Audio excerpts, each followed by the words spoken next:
One problem that farmers have to think of throughout the entire year is how and when and where they're moving their grain. And a big part of that is making sure that their trailer that they're hauling their grain in is loaded to max capacity so that they are making sure they're moving every bushel of grain possible when and where it needs to go.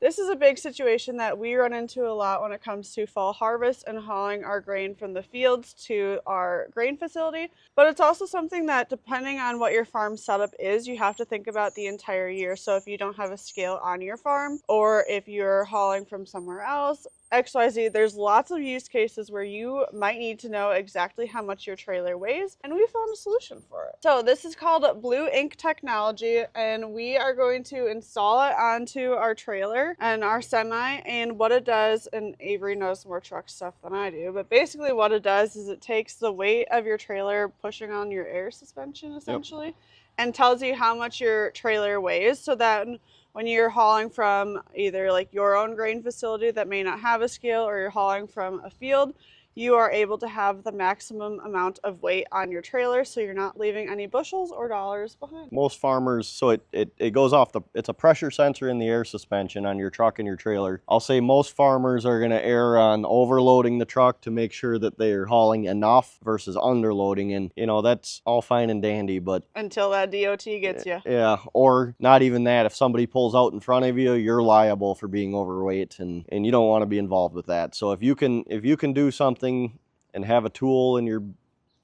toolbox that will help you, I don't know, just be the legally most weight you can be. Right. Well, just having a tool to know where you're at, because we haul a lot of grain. You can look in the trailer and get yourself pretty close, but depending on the test weight and the moisture and everything else, it can vary quite a bit just by the looking at the grain. So this is kind of a tool it is a tool that will help you tune in your load, I guess, basically, and just know, and peace of mind knowing you're weighing what you're supposed to weigh when you're rolling down the road. So we are going to show you guys the whole process of installing it, from putting it on the semi, and then Avery is going to go and get the trailer, and then we'll actually go over to our grain facility and calibrate it to show that whole process, because apparently this is supposed to be pretty easy. And as people know, when it comes to us, we'll find a way to break something or figure something out. So if we can get it, anyone else can. But we are actually going to set a stopwatch too, to show you guys just how easy it is to set up. While Avery's figuring out his phone, I should also say hello and happy day. Welcome to New Age Custom Farming. If you're new here, we are a custom farming operation in Wisconsin, and we do cash crops, which is why we need to haul lots of grain. Okay, tell me when. 3, 2, 1, go. All right. So I will preface this, I've already downloaded the app and made an account. So you have to follow the instructions in the box to do that. We won't bore you with that. And then I've opened up the box. The reason the box is opened is because I followed the instructions in the box to do that.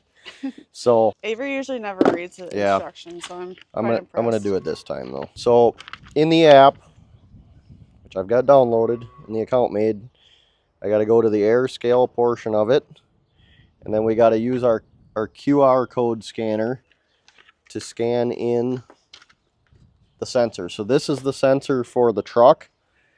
I think the QR code is right here. Next, focus. It's a lot of pressure on you.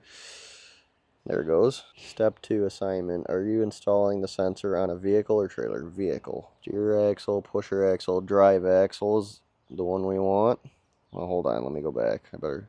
Yep, drive axle is the one we want. For now, we're going to get her installed here. Okay, so we've got the sensor in the phone, and it's still in the box, and it's actually reading 0 PSI, which is correct. And then it says cut the airline where you want to insert the T fitting. The cut should be straight and clean for a tight connection, because we don't like leaks around here, which doesn't always happen. But position the fitting so the sensor is facing upward and won't be resting on any metal. The cut ends of the airline into the T until the gray flanges lock into position. Start the truck and inflate the airbags. They want it somewhere where it's easily accessible towards the end of an airline, so we're going to put it on this airbag right here at the back because it's nice and easy right here. My nippers isn't exactly big enough, so we'll see how this... You know what? I'm going to go find one that's going to make a nicer cut, because that ain't going to work. I'm going to put it right here. This feels just wrong to do, but hey.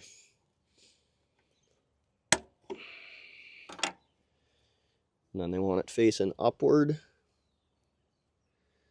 Should probably clean it off a little bit so it sticks nicely.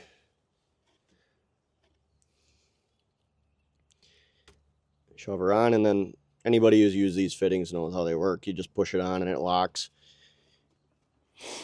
And we'll push this end on, clean it off good. There you go, it's locked on there just like that.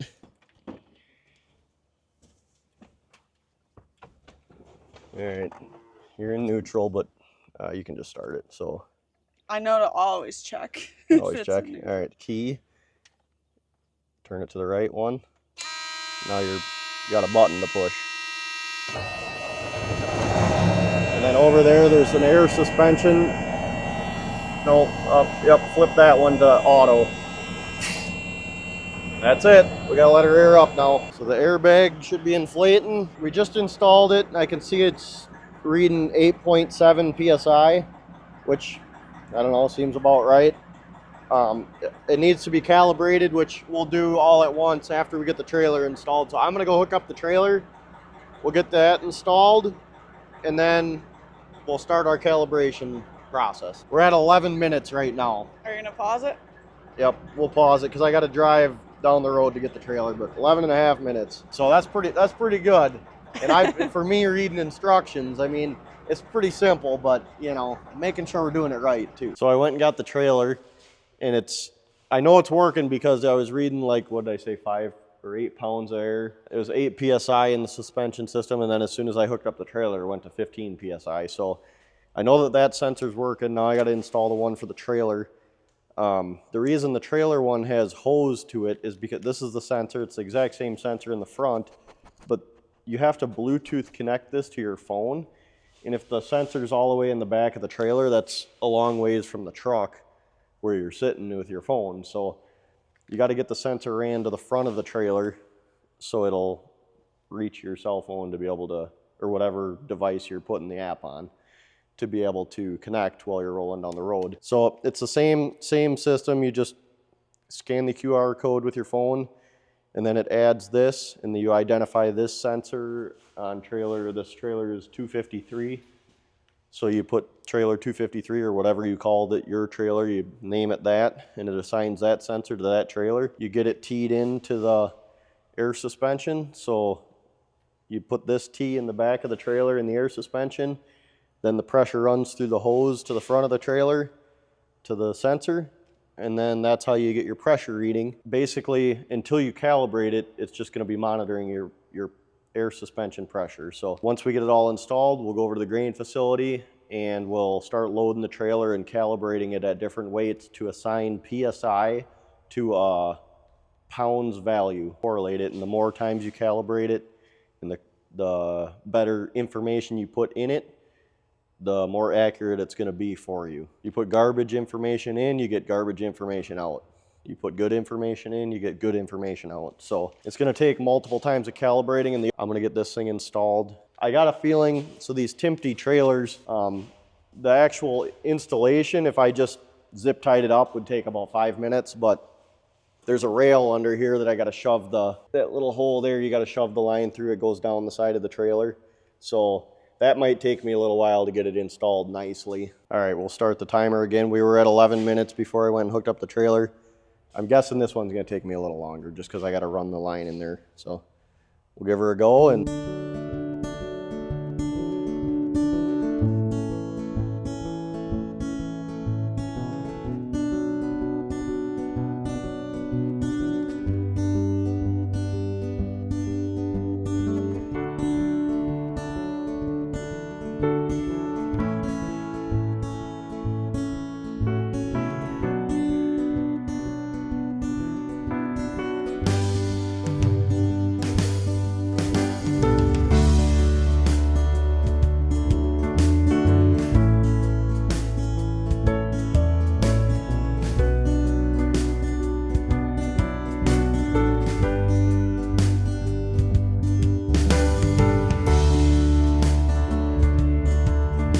so I think we got lucky here, and the line we actually need to tap into already has this splice right here. So This is the air suspension dump. So I've got the button in the truck pushed to give air to the trailer right now. And I've got the suspension, this valve is in the dump position. So when I go to go air up the trailer, you'd pull this down and that brings air out of that. So this is right where it needs to be right here. Mason bought this fancy little tool the other day. It actually works pretty good for getting these fittings off. So you put it there and then you squeeze. Maybe.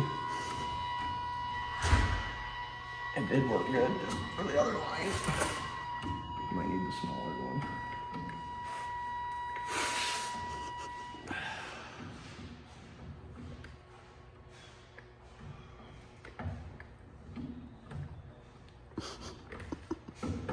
There. So we'll put the fitting in here. Get around like all the way to the front. Yep.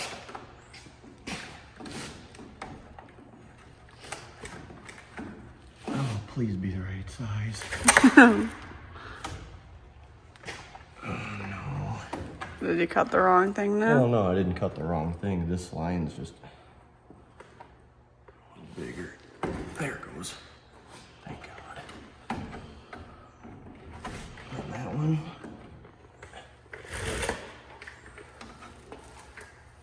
And then what I'll do is I'm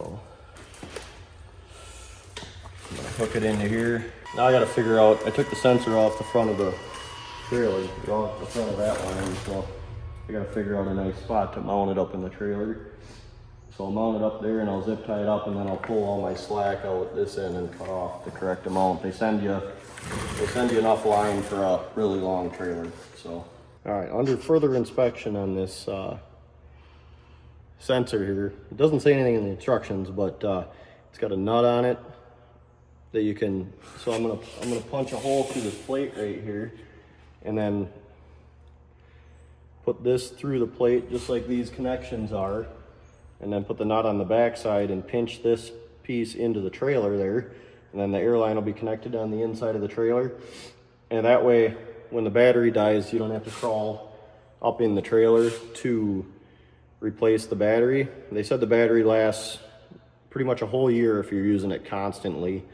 Obviously we don't, well, not obviously, but if you don't pull your trailer every single day, it'll last longer. So it's just a little, just so everybody can see it. If I can open it up here. I tightened it up too much. Oh, nope, that ain't it. I just want to say while Avery's figuring this out, one of our videos, I'm not going to edit out all of his all rights. And I want people to comment how many there are. And You comment. do it too. I so know. shout I it. learned it from you though. Go and comment how many times you counted us saying the word all right. All right, here we go. There. She was nice and tight to stay sealed. But there's just a little watch battery in here. Right there is the battery. And that's how... I know my grandpa would call it a battery. Battery? Yep. Yeah. It's got a nice little O-ring in there to keep it sealed tight. And then it's just the same brass fitting you use on the rest of your trailer, so you can worry about, I mean, we're in Wisconsin, so it's a lot of salt, but it's the same fittings that you use on the rest of your trailer, so I don't know what to say about it. It's should, hopefully it should stay sealed tight and work fine, so.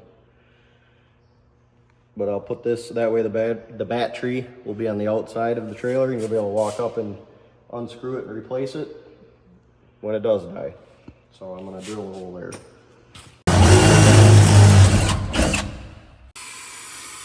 We got her. I gotta get that sensor put into my phone though. How far do you think we are? I think at least an hour. An hour 12. Hour and 12. But part of that was you guys looking for... Yeah, we spent 10 minutes looking for the snake to pull the line through, in 40, probably 30 of the minutes getting it through. So, like I said, I could have run it underneath the trailer pretty easy, but this is a lot cleaner of an install. If you will. You gotta do a good job. Unrelated to what we're filming right now, but stepping outside, all I can smell right now is silage, and it smells so good. So if you are a farmer, you know. If you know, you know. It smells good. But semi is coming out, and then we will go to the grain facility. All right, so right now I'm weighing just the steer axles, which is 10,280 it looks like. So I'll type that in here on my phone, 10,280. And then I got to go to the drive axle, so I'll pull ahead to that.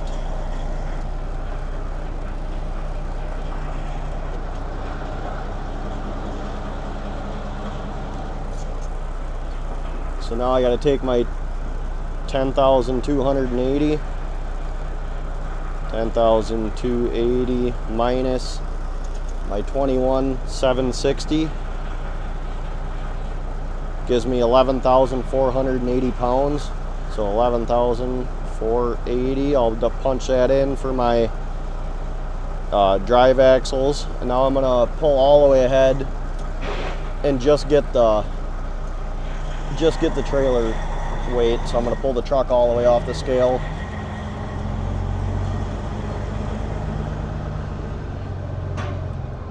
And just get the trailer weight. I'll have to jump out to see this because I can't see the. I better leave the pressure pushed in so it's happy.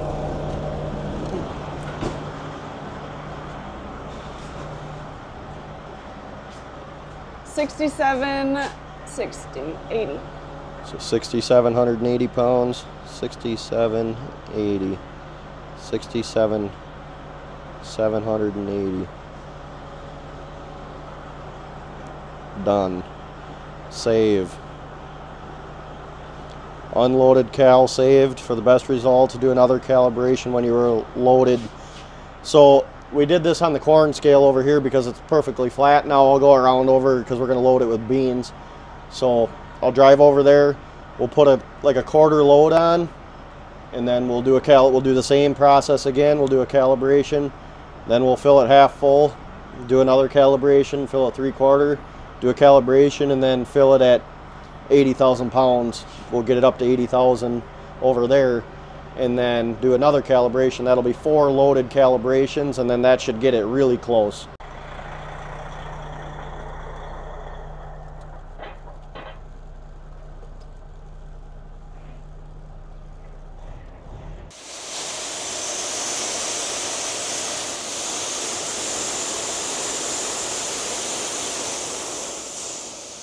Alright, so I'm typing in the first set of calibrations here on the quarter loaded load here. It's at 40,950, and we actually, oh look at that, it's at 40,960 on our scale, and it says 40,950, so it's within 50 pounds right now already after the first calibration. While we're loading the truck up right now, I do want to say, as somebody who has loaded trucks, especially super hoppers, they are so easy to load too heavy because they are built so that they can hold larger volumes of loads, and so when you're hauling corn or beans, it's really tempting to just want to fill them all the way up to the top, but that's going to make it way too heavy. So this is going to be super helpful to make sure that if we don't have a scale, we're able to load it to the exact maximum we can. Bree keeps wanting to stand on the scale, and she weighs 30 pounds. She would mess it up. We are doing the second calibration now. My goal was to load them to 80,000. A little over, but that's trucking for you. Well, and a final calibration of the axles. What's your review so far? I think we're a little bit off in the calibration now that we're fully loaded, but we're going to do a calibration here, and hopefully that gets us right on. Well, Emily just stepped on. We won't tell her weight. We'll let her get off the truck. So it was 81 on the scale before we turned around. Let's see here if it'll change. I think it was 80,600, and that's what it was saying. See how it's going down? She got that, you know, she only weighs 100 pounds, I'll say that, but she got off, and it's, you know, that last little bit the suspension has to tune in, the air is really slow on, so the last, you know, 200 pounds, 100 pounds, it has to change. We're within 85 pounds right there. It was 80,600 on our certified scale. Right now it's reading, 80,550. It's within, there it is, 616. You're damn close there. Calibrations are all done and we got it to how close? When I pulled off the scale there at the end, it was within 16 pounds. So that's pretty good. That is pretty good. So like we said earlier in the beginning of this video, this is going to be a game changer for anyone who is hauling corn from or grain from their fields to a facility and want to make sure that they are legally loaded to the right weight, or if you have a farm yourself where you store your own grain and don't have a scale there and are hauling it in, because as we all know, at the end of the day, those bushels matter. We want to make sure we're hauling the maximum amount we can every day, because if you're, let's say you're, I don't know, 100 pounds, 200 pounds, 1,000 pounds, a couple thousand pounds light on accident every single time you're hauling, that's money that you're losing by not hauling it in every single time. Or like Avery said, if you're overweight and something happens, you're liable as well. So the other thing we wanted to say is some different use cases we could see a tool like this working for us is, for us especially, it comes to when we are hauling corn silage or haylage and we sell that as a custom farming operation. We want to know the exact weight, or as close to the exact weight as possible, that we are selling, so that we're able to bill the customer based off of that, and we're doing accurate billing and providing them an accurate amount of feed. And then Avery, you had mentioned... Yeah, so with this truck, we'll actually haul chemical and seed with a van trailer, and I'm gonna order the trailer kit for our van trailer because that gets loaded at a dock and we get paid by the mile to do that. So there's no reason we need to weigh 90,000 pounds when we're getting paid the same whether we weigh 70 or 90. So obviously we're not gonna weigh 70, but we're gonna load it to 80,000 pounds, the legal limit, and then we're gonna leave instead of risking being overweight. It's just hard on everything, and if we get DOT'd or have to go across the scale, get a ticket, have You're problems. We don't need to explain the consequences of being overweight, but it's a really good tool to get you tuned in perfect and know where you're at. I mean, that's just the bottom line. It can be used in many different cases for sure. So information, if you are interested in purchasing this kit as well, all the information is down in the description box. This is from Blue Ink Technology, so all their information is down there. They also have other stuff related to semis and stuff, that is tools that you can use as well. So check them out if you are a truck driver, farmer, anything like that, and are looking to be a little bit better with your tools in your toolkit. Yeah, now forgot to mention too, I didn't start the timer here when we yeah. calibrated it, but we were at an hour 12 when we left the shop, and it probably took us a half hour here. Yeah. So probably hour 30, hour 45. If I had did it to another truck, I could probably do it in an hour, honestly. And remember, part of that was looking for your stuff that you needed. Getting the line installed in the trailer was definitely the hardest part, but I know there's a lot of trailers that the lines just run right on the frame, and they would be really easy to install. So. And with that, thanks so much for watching today's video. If you have any questions for us, hopefully we're into the field soon, and then this tool will come in handy when we are ready to haul grain again in the fall from the fields to the grain facility. Thanks so much for watching, and we'll see you in the next one. Bye!